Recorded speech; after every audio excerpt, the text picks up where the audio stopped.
Welcome to our channel. Today we how to register with TestFlight for iOS beta testing, beginner guide step by step clearly. To begin, ensure you have an Apple developer account. Visit the Apple developer website and sign in with your Apple ID. Once logged in, navigate to the My Apps section. Click on the plus button to create a new app record. Fill in all required information, including the app's name and bundle ID. Next, select the platform you want to test on, which in this case is iOS. After saving the app record, proceed to the TestFlight section. Enable TestFlight beta testing for your app. You will now need to upload a build of your app using Xcode. Open Xcode and select your project. Make sure your build settings are configured for distribution. Then, select Generic iOS Device and create an archive of your app. Once the archive is created, click on Distribute App, choose App Store Connect as the method of distribution.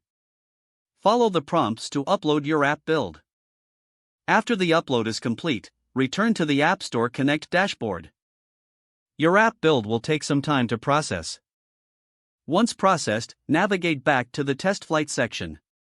Here, you will see your uploaded build ready for beta testing. You can add internal testers by selecting Internal Testing and inviting team members.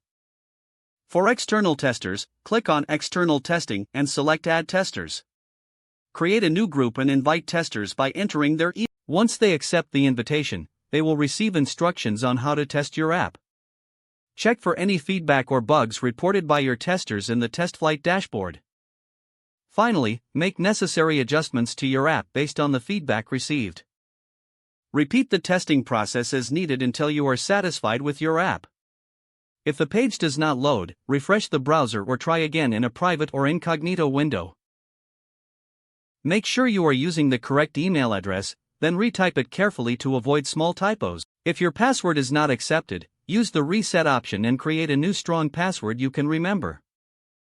Check your spam folder for verification or security emails, then complete any requested. Don't forget to like this video and subscribe to our channel for more step-by-step tech guides.